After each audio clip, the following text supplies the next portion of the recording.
Part of my story, survivor of sexual trauma, had two main experiences when I was younger, 11 and 13. 11, it was a male teacher. 13, it was an older woman, friend's mother. It warped my view of masculinity and everything else. It led me down a dark path, womanizing, so I started partying a lot, doing different things. I found my validation a lot in the pursuit of the fairer sex. Then I would feel guilty because in doing that, it's contradictory to my faith. I battle with suicide because of it. I'm the weakest link, and it would be better for everyone if I just wasn't here. I remember looking up into the sky and I said, God, if you're real, I need you to show up and say something. Well, I love the San Gabriel Valley.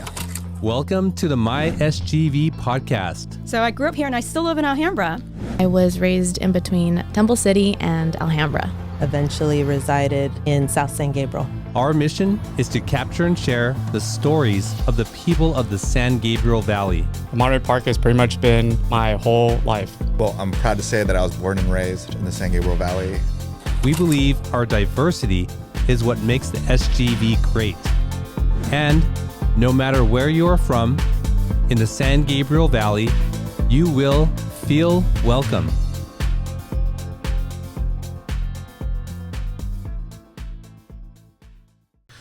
All right, SGVers, welcome back to another episode of the My SGV podcast. Thank you for tuning in. If you are new here, we bring you the stories of the people of the San Gabriel Valley. And if you are a returning listener, thank you so much for spending this time with us. We do appreciate it. Well, Ryan, we sort of connected through a former guest, right? Mr. Big Faith. Yes. But I would assume you know maybe other artists in this area. Is that right? A little bit. What happened with Mr. Big Faith, my fiance was actually invited to be part of a music video that he was actually shooting with Patrina and some of the other local Christian artists. Okay. And I went just kind of moral support, and we just hit it off. And so I followed him a little bit after that, just with his music, and that's how I got connected with the podcast. I see. Okay. And did you happen to come across 626 Authentic? Yeah. Okay. Yeah. He was a guest on the show as well. Nice. Okay. Yeah. Well, before we get into your story, I want to say thank you to Paris Baguette for sponsoring the delicious treats each and every week for our guests. If you haven't already, go check them out in the city of San Gabriel and go say hi to Jason and Joanna for us. He's someone who's walked through some of life's darkest corners: prison systems, treatment centers, work with at-risk youth, then turn that experience into something that guides, heals, and uplifts. With roots in theology and deep experience facilitating change, he builds coaching, leadership, and transition frameworks that don't just inspire, but make sense in real life, simplifying complicated belief systems, restoring identity, and creating space for healing. From first responders to families, people in recovery to couples, he leads with authenticity, vision, and heart. Please welcome to the show, Emanuel Griffin. Welcome to the show. Thank you. So glad to be here. Yeah, I switched there to Emanuel, even though I've been calling you Ryan, because I first met you as Ryan, and then I saw Emanuel. So you like to go by Emanuel. Emanuel. Yes. Is that? Well, it depends on who I'm talking to. So there's meaning behind it all. My mom has always called me Emanuel. That's the middle name. A lot of people that know me from like adolescence, they say Ryan. So, I mean, I respond to both, but most of the time, like in business, since I moved to California, it's been Emanuel. Okay. You know the etymology of that name? Yes. Can you share with the listeners? It means God with us. It's one of the names of God that was given to Christ in the Bible. So Emanuel means God with us. Yeah. Awesome. Yeah. Nice reminder. Yeah. And so you came here, you said you moved here. Where did you move here from? I moved here from Philadelphia. Go Birds. Is it Eagles? Eagles. Okay. Absolutely. I moved from Philadelphia, and I moved out here 2018, around 2018, 2019, around that time. What was the initial reason for moving? Ooh, that's a loaded question. So moving out here, I came out here for vacation originally. I've always been drawn to California, even since I was a kid. I told my mother that at one point in time, I'm going to come out here to California and learn and grow in different things. So there's always been a pull. When I got older, I came out here for vacation, saw business opportunities, some ministry opportunities, And when I went back to Philadelphia, it just never, for the first time, it didn't feel like home. So I just didn't renew the lease, packed up the car, and within the next couple months, once the lease was up, drove out here. And that's how I got out here, and like, okay, God, in faith, you're going to make a way out of no way, and he has. Growing up in Philly must be very different than growing up here. What was it like growing up in is it Philadelphia, or do you just say that and you're from like an outskirt city? Okay, so originally I was born actually in Northern Virginia, around DC area. My father was military. And so a lot of early adolescence is in the DMV, just DC, Maryland, and Virginia.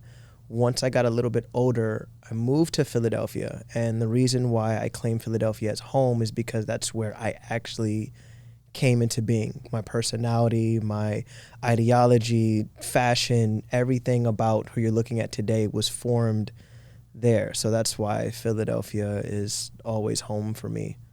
So are you an Army brat? Yes. But it doesn't seem like you moved too many places. We did, but within the DMV area. So I'm the youngest of three.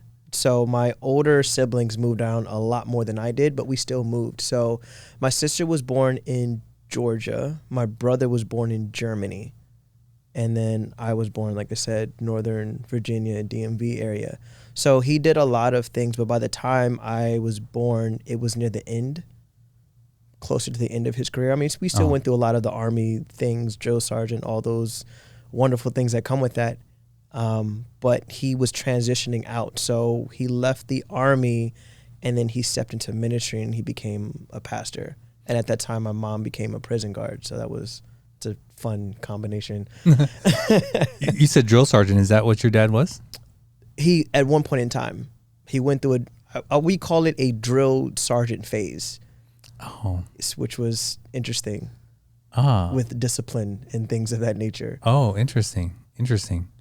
What's one of your fondest memories growing up in that area? I think in the East Coast or Philly, I think one of my favorite memories, fondest memories, I like seasons.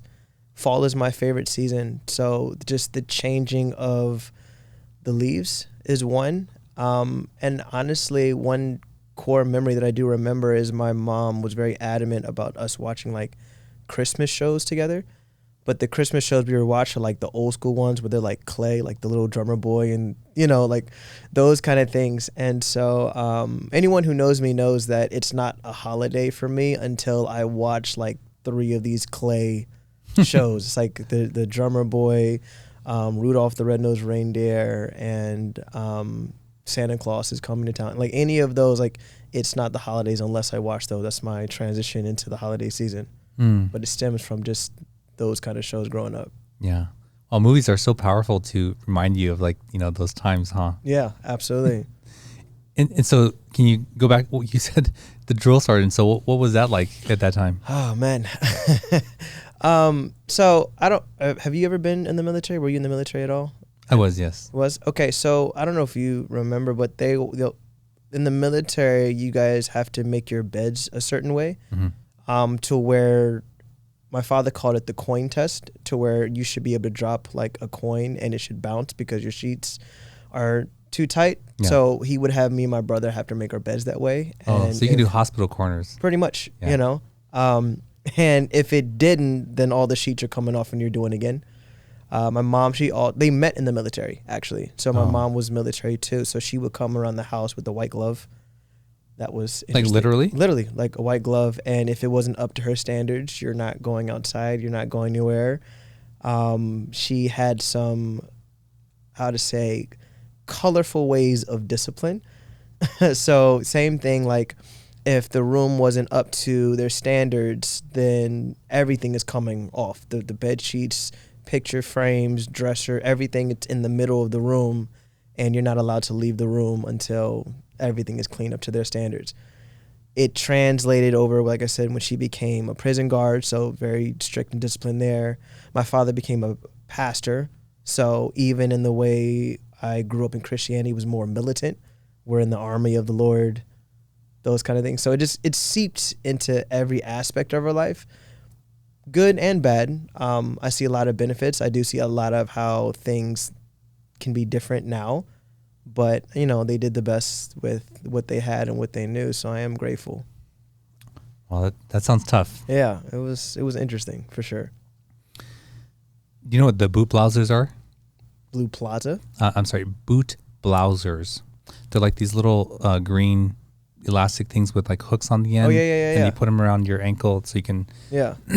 So if you hook those into your sheet or the wool blanket, and you pull them on, you could keep your bed tight with those. I wish I had known this growing up. That would have been a cheat code for sure. Yeah. Wow, that's pretty intense. My only memory of a white glove inspection was, I forget who it was, maybe first sergeant or something, would walk in the room, be looking at me as they're like raising their hand to like check the top of the door frame. Yeah. And I'm like, my heart's beating like, did I get that? Yeah, I hope I did. Yeah, but you know, I look back and laugh, but man, for I can't imagine doing that to my kids. You know, that's pretty tough. Yeah. I think it came from a place because both of my parents came out of chaos. So my father, he's a street guy. He's the oldest of 7. And so he grew up broken family. His father battled a lot with alcoholism. So I remember my father would tell the stories how he kind of ran around in the streets to kind of help provide for the family. And the only reason why he went to the military is because he got in trouble around like 17, 18, and they gave him the option. You can go to jail or you can be in trouble or we can send you to the military. So that was his escape. My mom is one of 14. And 14. Well, you know, back then they didn't really have TVs, man. So they're just entertaining themselves in other ways. But she's from Georgetown, South Carolina. So like the dirty South, where, you know, garbage man doesn't come. They burn trash in the back. The biggest event is like the Walmart in town. Like she grew up there, and abusive family as well to a certain degree.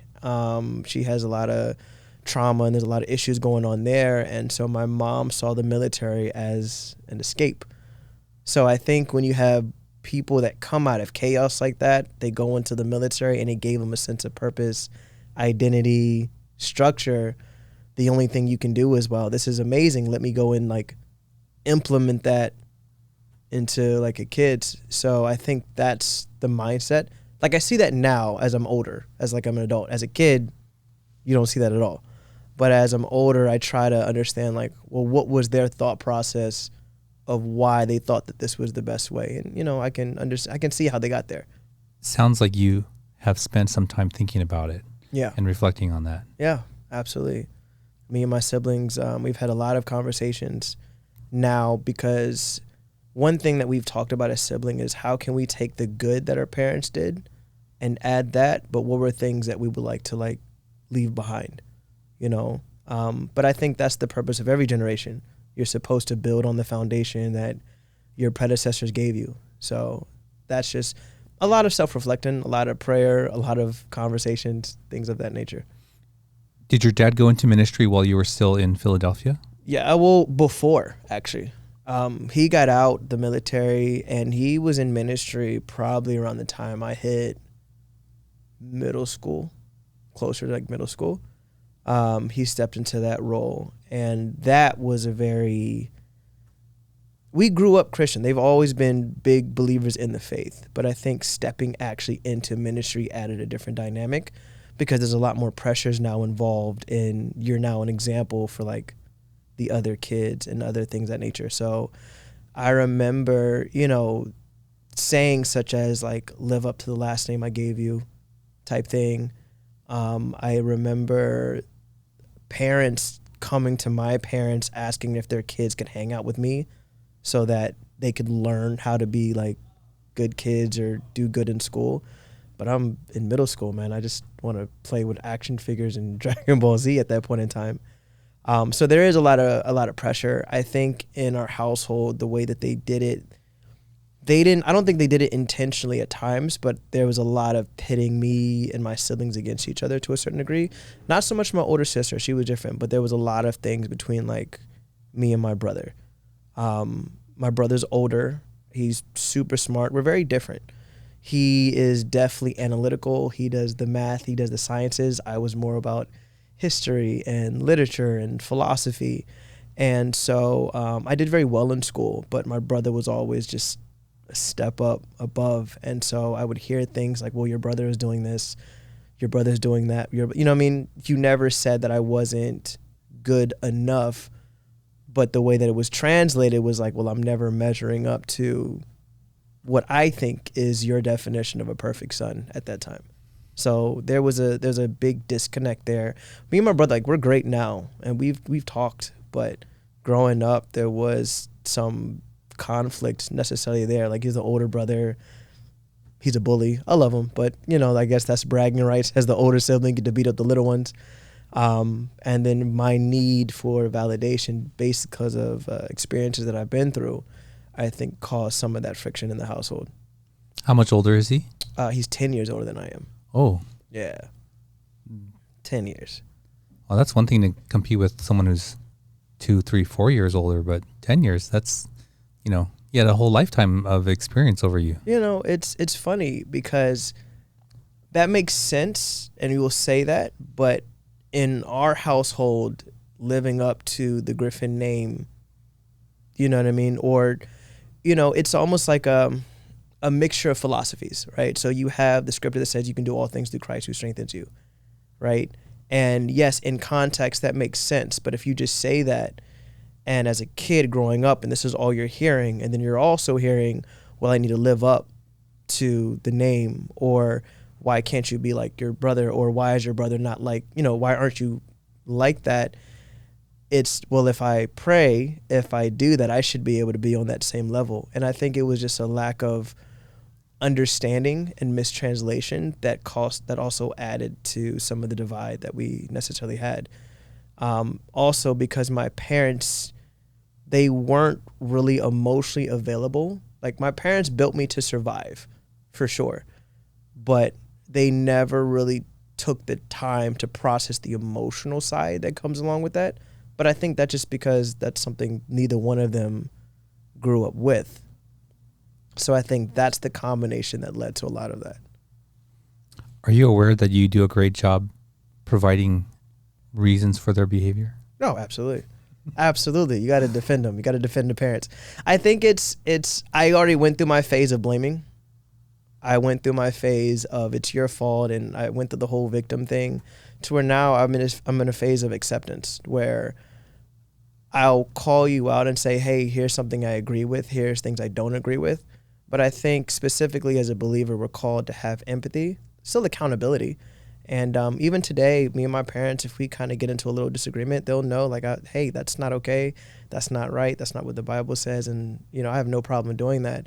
But I don't feel like I need to blame anyone for where I'm at. There's a belief that I really believe in, and it's called radical acceptance. And radical acceptance is, I don't wish anything in my life was different, because it would change who I am, and who I am is for the people I'm supposed to help. So out of all that pain, out of all those stories, out of all those issues I have, I'm now literally helping clients manage and bring reconciliation. I probably wouldn't be able to relate if I myself didn't walk through it. So I think it's just the acceptance now of, this is who they were, this is what they had. It wasn't okay, but they did the best that they can, and I'm grateful for what they could do. I no longer speak to my mom for maybe 10 years. Her choice, not mine. I think because she can't accept me confronting her on certain things, right? So, like, I understand, I get it. And there is forgiveness on the other side, right? But to not acknowledge is like to pretend or to ignore the fact. And I'm like, how can we possibly have a authentic, genuine relationship when there's this thing, you know, between us? But yeah, to be able to, what do you say, radical acceptance. Yeah, I accept that that's who she is. Yeah. You know, and I accept also that she's likely not going to change. So Yeah, I get that. Thanks for sharing that. No, for sure. I think just even in that situation, and this just helped me out, two things. Because there's been a lot of, technically I'm the black sheep of the family, right? And so there's a lot of things that I've done that my parents don't agree with. They didn't accept, but now they're kind of coming around. And someone told me that sometimes your family doesn't understand you because you're the one with the blueprint. It hasn't been done before in the family, and which is why they don't understand it. And that when you are called to bring change to your family, most of the time people attack that change. It's part of the mantle, it's part of the calling. The other thing or concept is called, it's not your job to fix anybody, but it's to love them through their brokenness. Fixing people is for the Holy Spirit. Fixing people is intent for God. And this is where we're supposed to have faith to where, God, I don't even see what you're doing, but I trust that you know what you're doing. And that's the hard part, because it's not that we don't love these people. It's not like, man, if you just move over a little bit over here, things could be so much better. But I think this is why we have the idea of faith. God is saying, hey, will you trust me even in the midst of the storm? Do you believe that I have the ability to change people who you can't move? And I think that's on our end where growth happens. And in that growth, I do believe God will honor. So those kind of things have helped me get to this point. It wasn't, there was a season in my life I was the angry kid, and I'm fighting everybody and everything. And it took a lot to get here, but it was a lot of what I'm telling you now. So that's just what helped me. Have you ever come across Maslow's hierarchy of needs? I've heard it. I've actually never actually read it though, but I've heard about it. So there's an illustration, and it's like a pyramid, right? And the basic foundation is food, shelter, and then it moves up to self-actualization. And for myself, and what I hear from so many other people, is like, my parents did well because they provided, and then I'll insert the very basic fundamental needs. Yeah, absolutely. Right? But there's so much more to that. I know what emotional unavailability and neglect looks like, but it's different for everybody else. So what did that look like for you, and for the listener who is saying like, I was fine because my very basic needs were met? Like, what did that look like for you? I think neglect for me looked like an over spirituality. Over spirituality. In my household, which okay, this is going to sound controversial, but the Bible is the final authority. And I'm not saying that the scriptures are wrong, but you are allowed to have an opinion. In my household, you don't get an opinion. One, as military, I'm giving you orders. Second, what does the Bible says? So if I have an opinion about music or other things of that nature, it was kind of irrelevant. We weren't allowed to share how we felt, because if I felt something and it was contrary to what they felt the Bible was saying, we're just going to ignore whatever that says.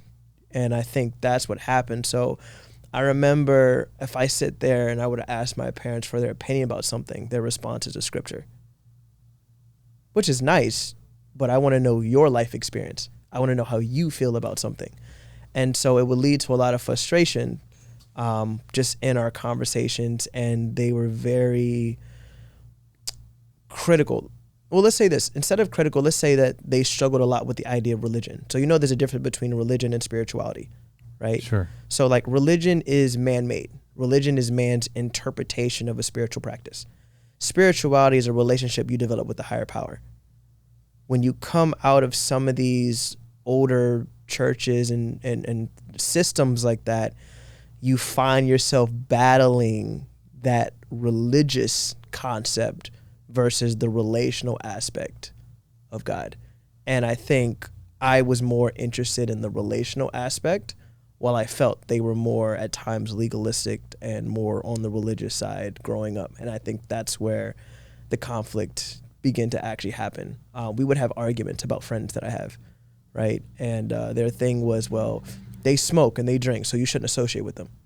And my response is like, well, did not Jesus himself hang out with like the tax collectors and like the prostitutes? If these people will never come to church, are we not supposed to go to them? Then they would say something like, well, that's being rebellious. You're talking back. Like, you know what I mean? Like those would be some of the things that we would like argue about. And it got worse when I went to college, because then I actually started studying theology and psychology and stuff like that. So that's kind of how that looked. Interesting.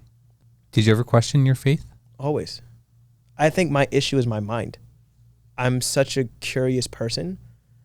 And my friend, my fiance will tell you, I'm the kind of person, well, I'll agree with you and still say the opposite just to see your thought process of how you got there. Okay. Yeah, I may get that. Yeah. So I've always been that way. So I think when you go to school and now you're hit with an overwhelming amount of like, well, we all believe the same thing, but we have multiple different roads. It was confusing. I struggled actually a lot. What honed in for me, two things. One, I had a spiritual encounter with God.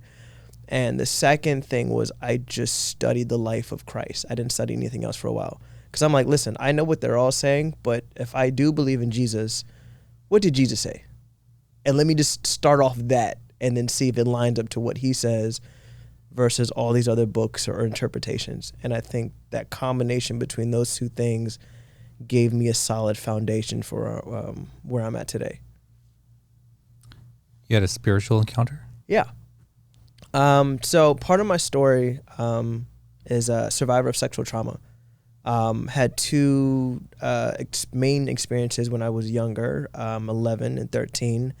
11, it was a male teacher. 13, it was an older woman, friend's mother. And it warped my view of masculinity and everything else. So it led me down a dark path where womanizing, so I started partying a lot, doing different things.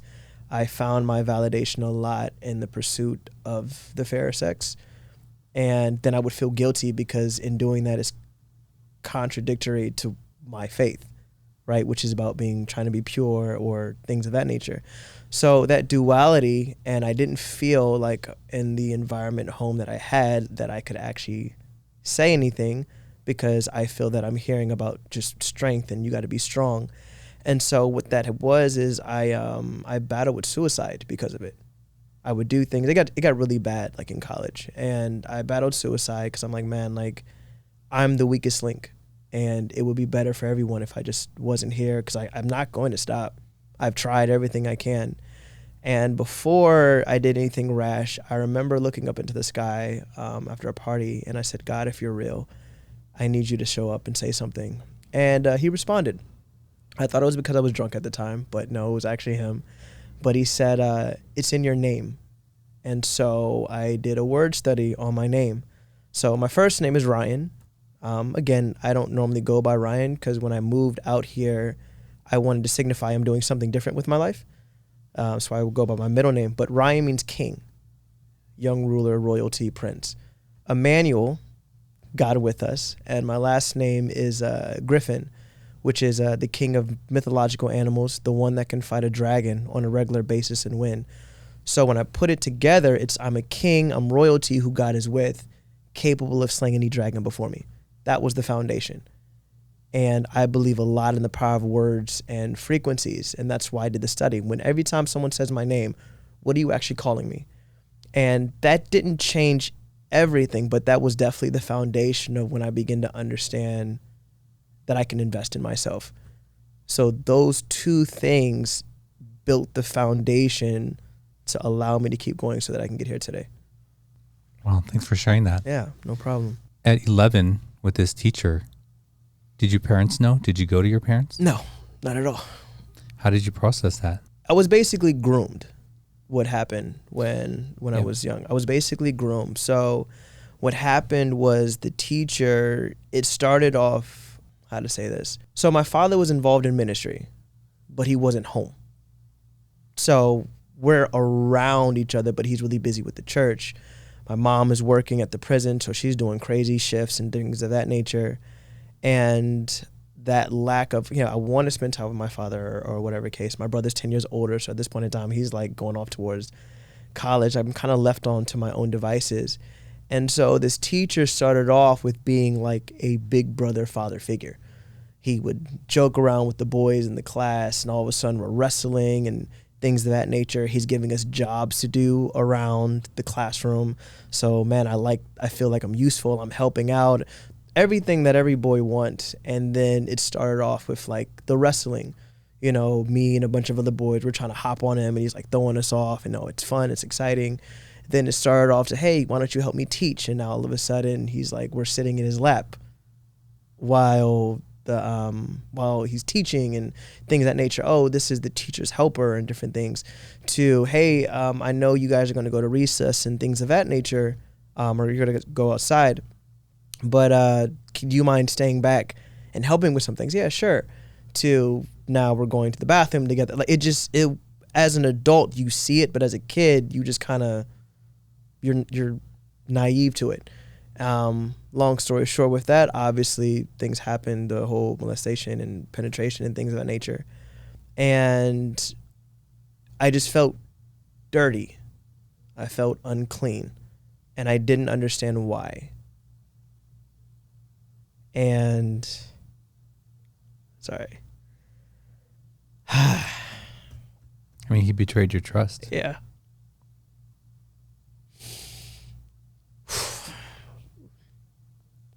I haven't gone in detail in a minute.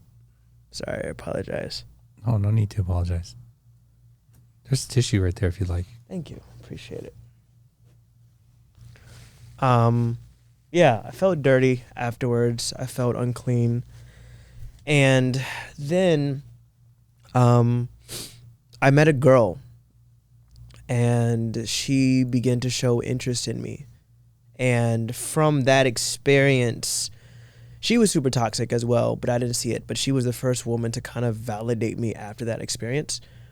And she's the one that started like introducing sexuality and different things just within the nature, which I was already open, based upon the experiences that I had. That's where there was an addiction for a long time when it came down to porn. And the way that I would see sex, eventually, I would see sex as like an old friend. When I'm stressed, when I'm irritated, when I'm hurt, it's the one consistent thing. And it just became a habit because, man, every time I feel insecure or lack masculinity, then you would have these women basically to come around. And now, growing up, you hear that as a man, masculinity is the amount of women you can talk to. So it became a habit. And I think it just kind of progressed. And when you take sex out the context of like marriage and things of that nature, it's an appetite that you can't fulfill. That's how no one starts out with these crazy fetishes. No one starts out all these extreme. No, it's a gradual process, but it's out the context of what's supposed to happen. And I think that's what led me to the point. And the whole time, I'm still going to church. I'm still praying. I'm still doing, but for whatever reason, this one issue just won't leave to where you feel hopeless. So I think that's kind of what happened for me, to the point where it led me to the fact that now the only thing I can think to do is actually end it. Wow. Was the woman who came into your life after the teacher, was that the person who also abused you? Two things. The girl that first came in, she didn't. She was my own age. The older woman, what happened was it was a friend's mother, and she just kind of, it was grooming too. But it was those along the lines of, it would start off with a lot of like, you're such an attractive young man. You're going to be a heartthrob when you get older. Now, all of a sudden, oh, I'm walking around the house and you're using the bathroom, but the door's open.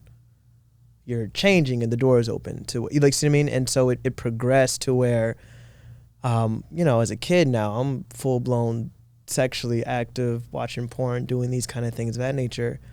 And so when she began to, hey, like, teach you, like, I'm not going to say no to that, because for me, it rectified what happened when I was earlier. And so that also impacted me a lot because for a long time I was attracted to specifically older women.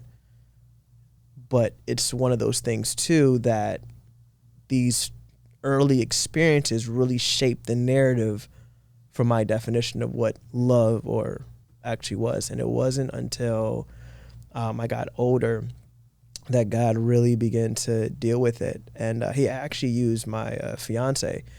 Love her to death. She's in the studio. Hi. Right.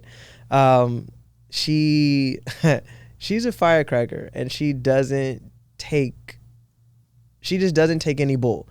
And so a lot of the women that I've been with in the past, they are okay with just allowing me to do me. She's the only one that really called me to a higher standard. And so we went through a rocky time in our relationship earlier on because these issues just followed me. But she stuck by me, and she basically would always call me who I was, remind me that I'm not my past, let me know how my past is seeping into the relationship. And she was just super patient, but she just didn't take any of the excuses or, hey man, I went through this and that. Oh yeah, that's nice, but that's not who you are today. You know, and I always say that it's really amazing to have someone to fully believe in you in that way, because I think God really used her to remind me of the experience I had, which is that you're a king. So you should act as much. You're not a slave. So that's kind of how I was able to transition out of that. Did those people ever face justice? No. I didn't actually start talking about this probably till about maybe a year or two ago. And I think I was doing a podcast somewhere else, and it just kind of came out, you know. But I teach about it when I go to centers and things of that nature. Like, I teach about it because we'll deal with like sexual trauma, abuse, and all those things. And so they knew my story, but it wasn't until I was in a podcast and they began to ask where these experiences came out, where I would always dance around the topic. But at that point in time, God said, no, it's time to go ahead and say it. And so then I say it. That's actually how my mom found out. That's how my father found out. And that brought healing to the relationship too, because they had no clue. But it also made sense why I went through such a rebellious phase at some point in time. It made a lot more sense to them versus, oh, he just doesn't want to do it. No, I was angry. So that's how that came out. Sure. Do you know who Gabor Mate is? Yes. Have you seen him speak to various people on the subject of childhood trauma, specifically sexual trauma? He always has the same questions, right? Mm-hmm. And he asks, like, who did you tell after that? And they would often say, nobody. Right? Yeah. They say, well, why didn't you tell your parents? Well, I couldn't. And he's like, are you aware that the trauma started before the event? Mm-hmm. The trauma happened because your parents made it so you couldn't go to them. Yeah. And I watch those over and over again. I'm like, oh man, you know. Yeah. So my heart breaks for you, man. That Thank you. As a child to go through something so difficult, and you know, for myself, having a difficult time with my brother and no one to go to, like, that's the worst, you know. Yeah. You feel very alone. Yeah. And you figure out ways, and you think that you're making it. Yeah, it's it's so funny because I went through it, and if you would have asked me how I felt about myself at the time, I'd tell you, man, I'm the most confident person and all that. And so that's why I say a lot of times, man, that's that you become the adult that you felt that you needed. That mask, that facade that you create, you can normally trace back to the lack of validation or whatever that was as a kid. And that's basically where imposter syndrome comes from. Imposter syndrome is basically these survival codes or survival masks that we learn to wear to help us get through whatever situation that we were going through. And we just kind of learn how to exchange them out. And so a lot of people, you ask them the question, like, who are you? They have no clue. They'll tell you what they've done. They tell you where they've been, but they haven't sat down to really kind of figure out what their core values actually are. In internal family systems, they're called our protectors, mm-hmm. and they served us well, you know, when we were 7, 8, 11, 13. Yeah. But man, did they cause a lot of trouble in adult relationships. That's an understatement. Yeah. Absolutely. So thanks for being so vulnerable and sharing that story with us and our listeners. I can't believe that the time has gone by so quickly. Emanuel, we ask each guest to bring an item with them. What did you bring with you today? So I brought this. It's a wallet, custom-made wallet made by my grandfather. Oh, who nice. has gone to be home with the Lord. He's passed on. So my grandfather was a leathersmith, so he was always doing things. So I have one. My brother has one. But yeah, he made it, and so he carved my initials in it, REG. So it's how I remember him by. He was always doing that. He's been a master craftsman, but yeah, he did this. I think I was 8 or 9 when he gave this to me. Yeah. So I've had it since then. So it's a nice reminder. It looks like it gets better with time. It does. It does, absolutely. Oh, thanks for bringing that in. No problem. Well, Emanuel, we want to get back to your story and what you're doing now with your experience helping people, but let's take a quick break and we'll be right back. Sometimes, even the best of us can slip up.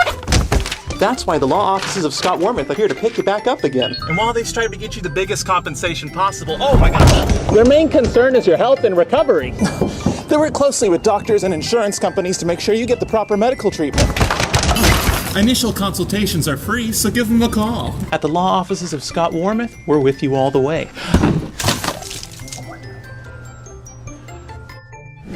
I'm Scott Wormuth. We've been fighting for your rights for more than 40 years. All right, we're back with Emanuel. Emanuel, before the break, you were sharing some really deeply personal stories with us, and I appreciate that. Before we go on to your story, though, when we come back from the break, we like to ask questions from this deck of cards called Icebreakers. Okay. So it's just a way for the audience to get to know us both a little bit better. Okay. So we both have the ability to look back and still see and pull out the good stuff. So this question will sort of speak to that. In what ways do you feel your childhood was happier than other people's? My mother can cook her behind off. So I think that we were always looking forward to like Thanksgiving and different things when we would have meals, and my mom would just be on one that day. I remember having my cousins and other people, they would actually come over, and we would always celebrate a meal, whether it's for like a birthday, a graduation, or it's just, hey, I just feel like cooking this weekend. So I think that's where, and I know a lot of people, they don't necessarily have family gatherings like that, but I was blessed to have a few. I would say I got to play sports every weekend growing up, whether it was basketball, baseball, bowling, or I was doing Boy Scouts every weekend. You know, I didn't realize how lucky I was when I was a kid doing that. A lot of my friends, either they did nothing or they had to go to like Japanese or Chinese school, you know. So after the week of school, they went to this other school on the weekends, and I never had to do that. Oh, wow. You know, my mom very much wanted me to be American, right? So she wanted to put me on all those things, but I look back and I was like, oh yeah, that's kind of cool, you know? It's nice. Yeah. Nice. So if you're listening or watching online, in what way do you feel your childhood was happier than other people's? Let us know in the comments. So Emanuel, we can now see, you know, sort of your journey, so to speak, right? And you seem like a very reflective person. And so you've taken what you've experienced and you try to help other people going through a difficult experience. Is that right? Yes. So talk about how that leads into, you know, what you're doing today. Well, it started, so when I got out of school, the first job that I got in the field, I was able to work in the prison systems, maximum security prisons, and the program I was a part of, just dealing with counseling, was about reintegration. And I think that's, I say I got bit by the reintegration bug, because what happened was you see that the system actually isn't designed for people to succeed. And I'm seeing these men who are just like me and you, except they got caught or whatever the case, and they're trying to get their lives together, but they just can't. And there's a lot of miscommunication. So the program was helping them learn how to regulate within themselves without running out to old vices, as well as educating families on what welcome them back in looked like. That's how it started. So I did that with them. I did the same thing when it came down to youth. I worked at quite a few camps. One of the camps specifically was for the wealthy. And so you think they have it all, but these kids are super lonely. So we had to help the kids there deal with their parents. And it just followed. Growing up, doing ministry, my father was very adamant about us going into homeless shelters and into prison. So I always grew up in that. Long story, when I moved out to California, that's when I got into specifically rehab, substance abuse, mental health, worked as a case manager, did some program managing. And what happened with that was I hate paperwork, but I'm really good at being personal and having conversations. So I would love teaching groups. I would just hate documenting everything. And a friend of mine, a buddy of mine, he said, hey, man, everyone loves your groups. Have you thought about just making a business about groups? And I was like, no, I haven't. And that's basically what I did. So then I launched out, and it's called Heart2Soul Legacy. And it started out doing group facilitation, just me, going around, traveling to different rehab facilities, teaching groups, life skills, communications, all that. One of the facilities that I went to specifically dealt with first responders, which is a little bit different than your regular substance abuse user. And then they kept saying, well, we need something after rehab. How do we deal with our families? How do we make amends? And that's where the whole system began to come about. Clients, after they're done, reaching out saying, hey, man, your group was amazing, but I don't know how to say that to my wife. So that's where the couples coaching and things begin to take off, helping families understand both sides, what's going on. And the main thing that we do at Heart2Soul is we redefine safety. You have a version of safe, I have a version of safe. Neither one is right or wrong, but it's difficult trying to bring two extremes together. So we have to find common ground. We kind of help clients find common ground. That's one aspect. The other aspect is teaching people to do what I do. So let's say that you feel that you have a gift of helping people, but you don't know how to hold a group or those kind of things, or what topics to pull from. What we'll do is we actually coach facilitators on how to facilitate and be impactful in the things that they do. So that's kind of how it segued into that. Awesome. So you get to help a whole bunch of people of all walks of life. Yeah, absolutely. Absolutely. I love that. And again, it's a duality because there's professional and there's also the church side. So the church that me and my fiance go to is currently called Heart of LA Church. It's off Wilshire. And we love that church because they have such a heart for the people.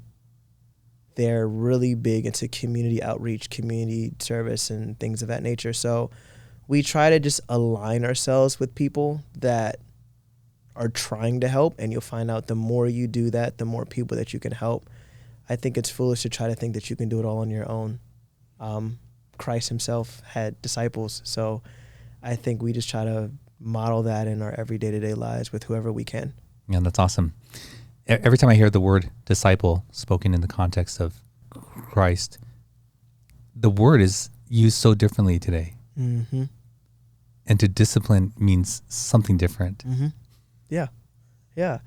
It's crazy how that works out, but I think it's because we live in a society that doesn't want to be held accountable. And the problem is when you're not healed, you take accountability as an attack. If I really love you, I can't let you do something that could hurt you later on. I always tell people that you have to be willing to lose a relationship in order to keep it. I have to be willing to walk away from you to save your life. But a lot of us don't do that because we're codependent and we don't know the difference between help and enabling. And I think that's where the issue comes from. Can you say that line one more time again about being healed and accountability? When you're not healed, you take accountability as an attack. Yeah, 100%. To not speak on something is to devalue yourself. Yeah, I agree with that. Yeah, and that's going to erode something over time. Yeah, it erodes trust. If you don't tell someone the truth, then when it actually matters, like you said, you're eroding trust over time. And if I can be honest with you in the little things, you best believe that I'm going to trust you when it comes down to actually the bigger things. But if I know that you're lying to me just to protect my feelings, in the back of my mind, I'm going to question if it's like an actual something that matters. I had no idea that our conversation was going to go so deep in all these topics. But yeah, thank you for sharing that. These are, so to disciple is to teach and to guide. It's to right? teach, yes. Teach and to guide. But when people hear that word or discipline, they're like, maybe the imagery that comes to mind is corporal punishment. Corporal punishment, some people see it as control or manipulation or becoming a cult. But the idea of discipleship, or even the idea of surrenderance, like the way I describe surrenderance is the willingness to follow based upon trust or a relationship. So let's say me and you, we've never met each other, and I'm trying to tell you how to get to a restaurant, but it's super late at night and you don't know anything. And I'm like, hey, go to the stoplight, make a left, go over here. In the back of your mind, you'll be, I don't know if that's the right way. I don't really know. But let's say we grew up together, right? There's a deep relationship, a deep friendship. And I'm saying, hey, go to the light, make a right, go to the stop sign. You're going to slow down, go to the left. You're not going to think twice. You're going to follow what I tell you. You just surrendered to me. That's why I said it's a willingness to follow based upon trust. And I think that if people learn to build trust first before barking orders, the idea of someone coming in to teach you something, it won't be as scary. But we live in a society where everyone's lying, everyone's manipulating. The only reason why we're having a conversation is for marketing. There's no genuine community. I think that's the problem. Well said. There's so many tangents I wish that this conversation could go on, but for the sake of time, we do have to sort of move on to a different part of the show. But I'd rather have deep conversations about meaningful things than about almost anything else. Yeah. Right? Because to me, I don't see the point. Yeah. Emanuel, we are going to have a conversation a little bit lighter, and we're going to find out some of the places that you like to eat in the San Gabriel Valley.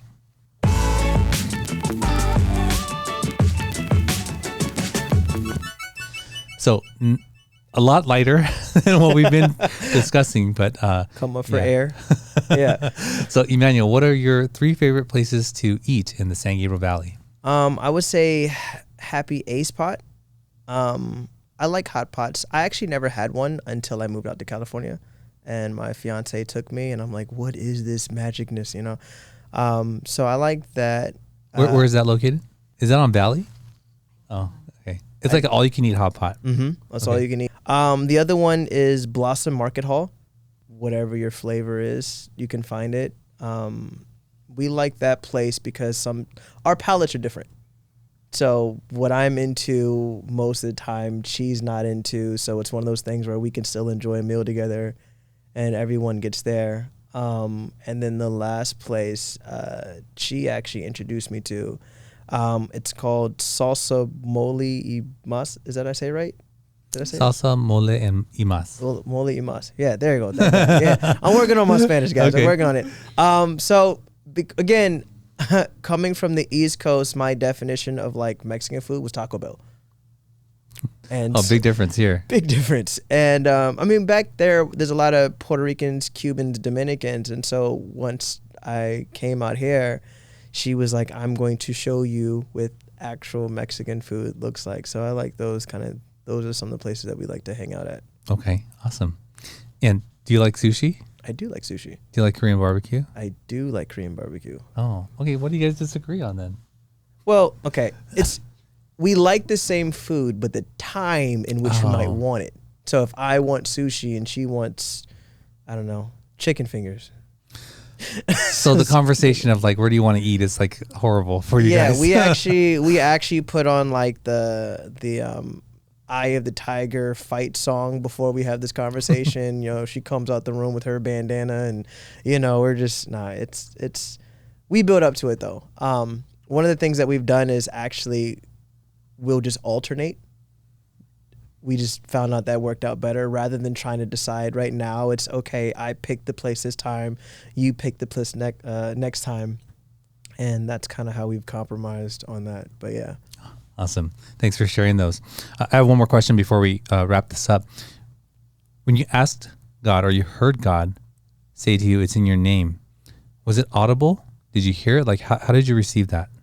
It's hard to actually say whether it was audible or not because I was drunk. when it happened, which I think it's powerful in itself because God doesn't need you to clean yourself up for him to talk to you. I think a lot of people have that misconception, like, well, let me get myself together and then he'll speak. But my, I guess, counterpart to that is how many of you would clean yourself up before you get in the shower? No, you get in the shower and it cleans you. And so I want to say yes, that he did, but I can't accurately say that because I was definitely intoxicated at the time. So whether I heard him or not, whether it was a lingering feeling or not, I can't actually say, but I do know what the result was. Yeah. Awesome. Thanks for sharing that. Emanuel, I'm so glad you came on the show and you shared your experience with us and what you're doing. If people want to get in touch with you or connect, what's the best way to do that? The best way would be through social media. So the business page is Heart2Soul Legacy. So Heart, the number 2, Soul Legacy. The personal page is Ryan Emanuel G. And the website is Heart2SoulLegacy.com. And you can go there for booking, whether it's a session with me or whether it's through some of the coaches and things that we necessarily have. But definitely the Instagram Heart2Soul Legacy is probably the quickest way. That'll get the quickest response time out of the other ones. Okay, awesome. Yeah. Thank you so much for being here. I really appreciate it. Thank you for having me. There you go. Another episode in the books. Definitely one a bit deeper than we usually go on the show. It's not like we never entertain these type of topics, but you have to have two to make that happen, right? One, have to be curious about that, and two, you have to have a guest who's willing to be vulnerable and discuss these things. And it's no surprise that he would, because he's made a living in a business out of sharing what he has overcome through his experiences. So I'm really appreciative of that, and I hope that you got something from this episode, whether it's being able to see some of the things, the more difficult things that you've gone through, and how they can sort of reshape what you do in the future into something more positive and more beautiful. So if you like this kind of stuff, please consider subscribing. Don't forget to like and share, and you can check out our full catalog of episodes on our website at mysgv.net. Don't forget, if you haven't already, please check out mysgvfoodpassport.com. Pick up the food passport for yourself. And until next week, we'll see you then. Thank you for joining us on the MySGV podcast. Check out more of our content on our website, mysgv.net. This show was produced by Scott Wormuth, directed by Russell Mano, edited by Victoria Allers, and original music by Yone OG. If you'd like to join us next week as we capture and share more stories from our diverse community, feel welcome. Nice matter. No, kind of matter.